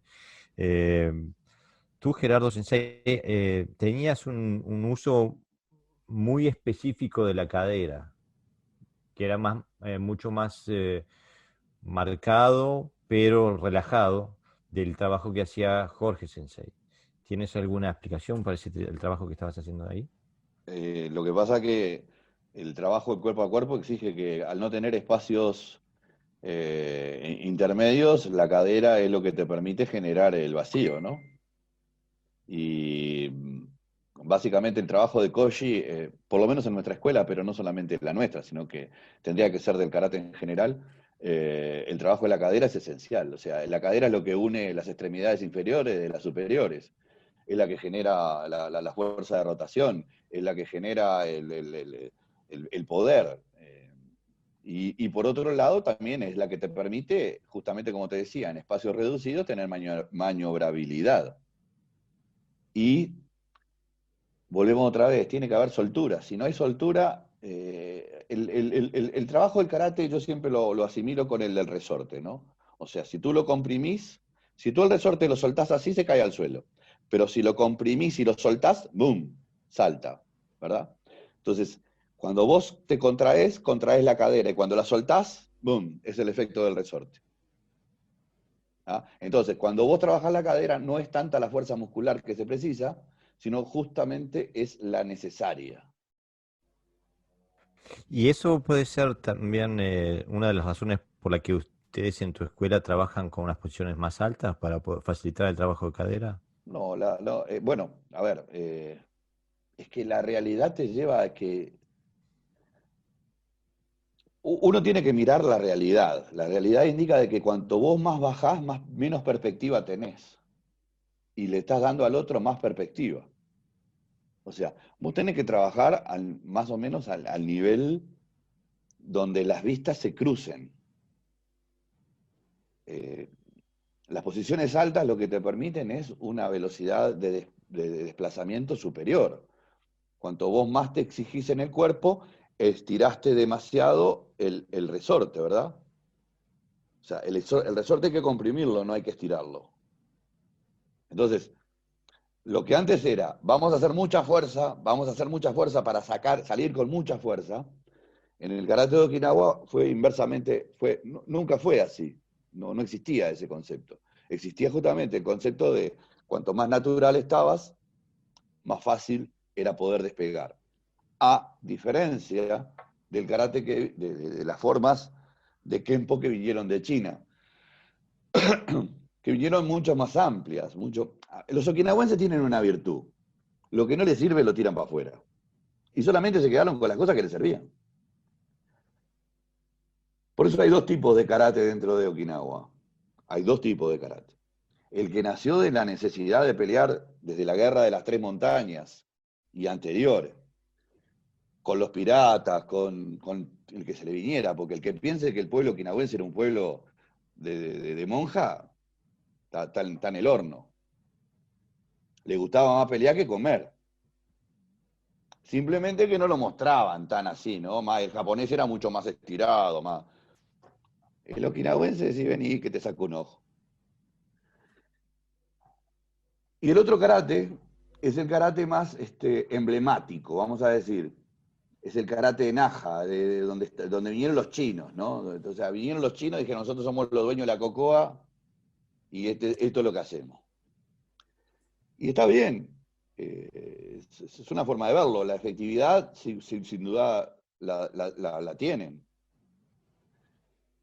Pero no es el karate, vamos a decir, más centrado de Okinawa, es el Suidi y el Tumaidi. Es el de Yurite y el de Tomari. Ese es el más okinawense. Ese es el Alti, propiamente dicho. Después estaba el Tudi, que es la mezcla entre el Ti y el Nafadi,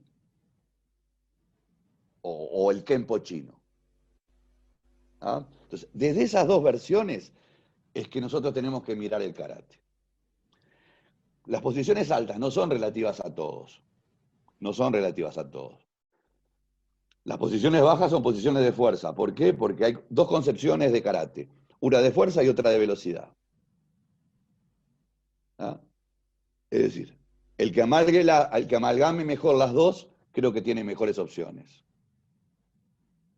Creo que esa es mi opinión, por lo menos, ¿no? No sé. No soy un erudito en la materia tampoco.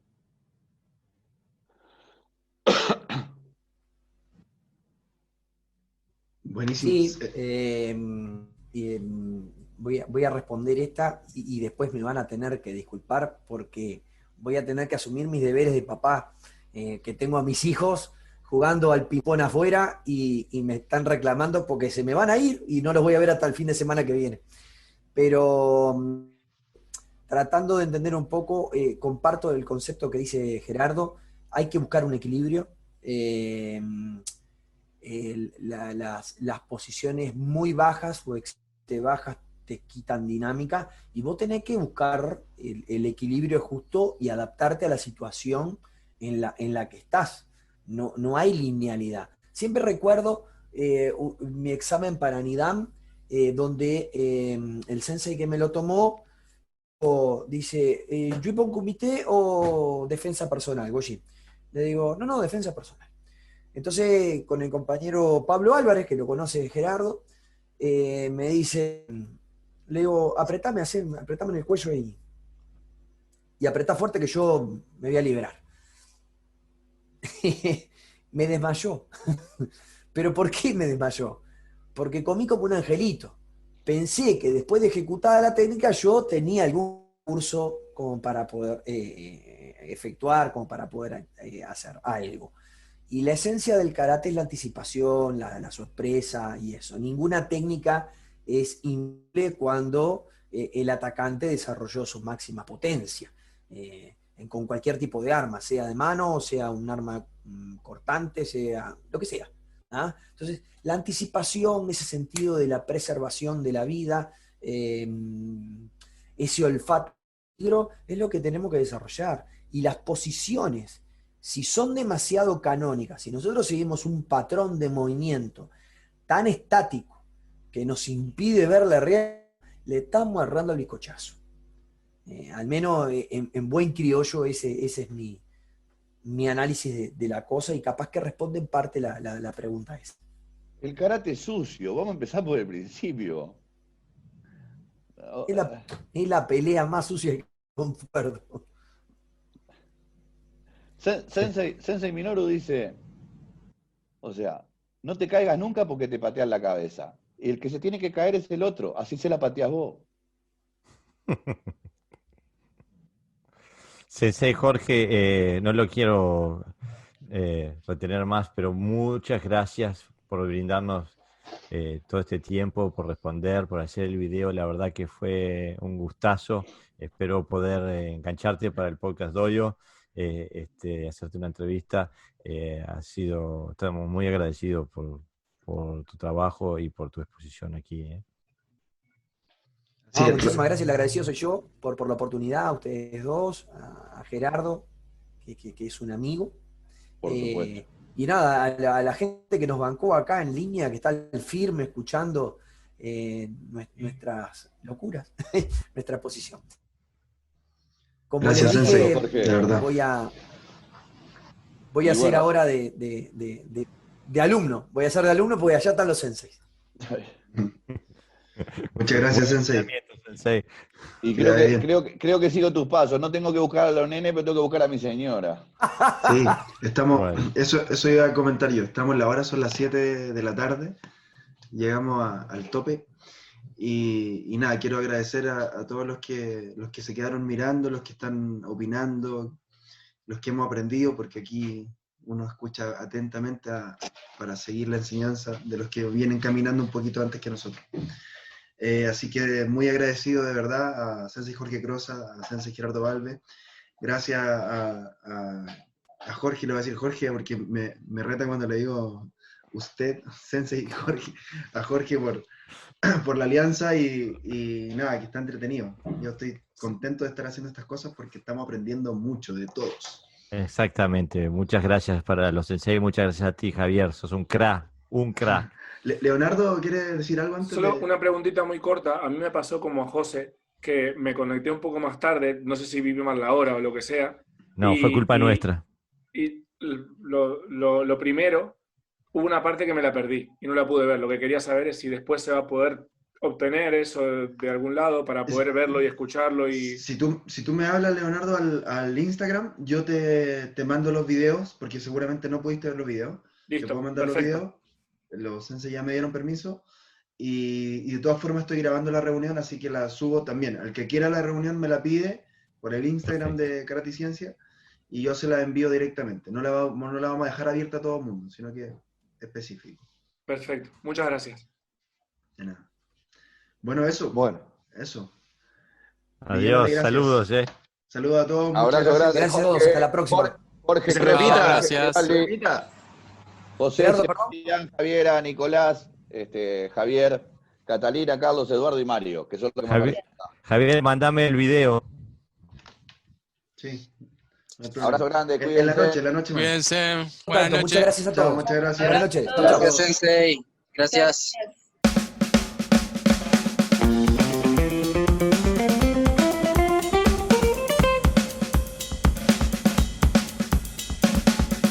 Bueno, esto es todo por hoy.